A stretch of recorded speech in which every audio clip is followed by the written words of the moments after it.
जरा ठहर कर सोचिए, हमारी जिंदगी की क्या बुनियाद है। सिर्फ एक सांस। अगर सांसें चल रही है तो इंसान कहलाते हैं, और अगर सांसें रुक जाएं तो वही शरीर मिट्टी का ढेर बन जाता है।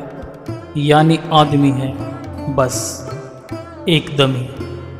हर लम्हा, हर घड़ी, हर पल हमें मौत के करीब ले जा रहा है, और यही सच्चाई है जिससे कोई भी बच नहीं सकता। जैसे फूटा हुआ घड़ा धीरे धीरे पानी खो देता है, वैसे ही शरीर रूपी घड़ा भी सांसों रूपी पानी खोता चला जा रहा है। किसी महात्मा ने सच ही कहा है, सुबह होती है, शाम होती है, उम्र यूं ही तमाम होती है।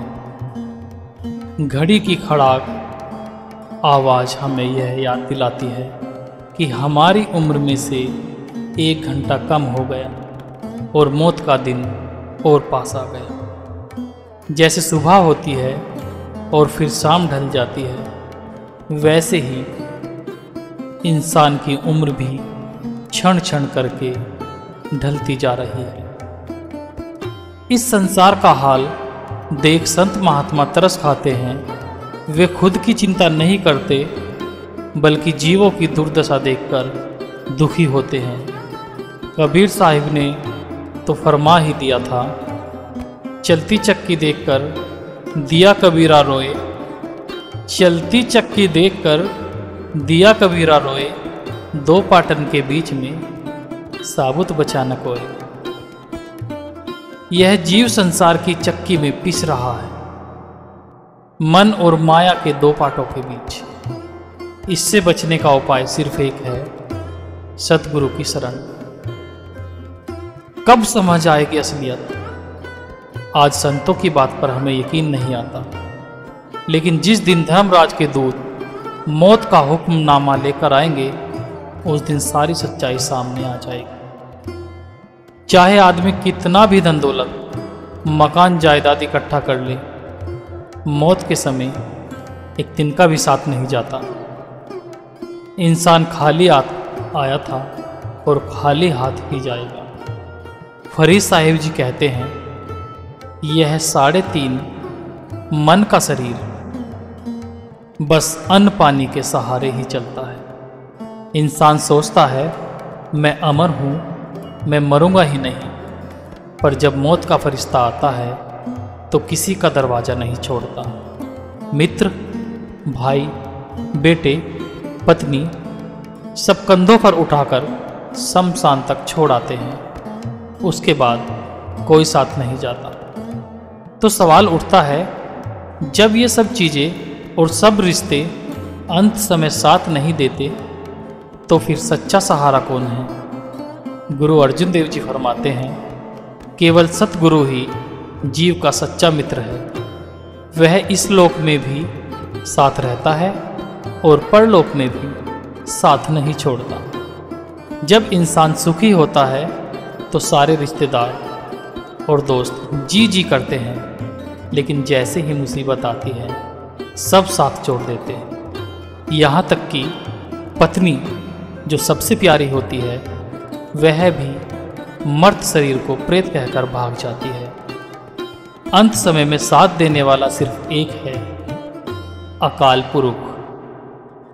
सभी संत महात्मा यही पुकार कर कह गए हैं, इस जगत को सपना समझो, रात का सपना पल भर का होता है, और यह जीवन रूपी सपना 50-60 साल या 70 साल का है, पर अंत में सब शून्य हो जाता है। महात्मा रविदास जी कहते हैं, हे भोले जीव, तूने इस जीवन और संसार को सत्य क्यों मान लिया है?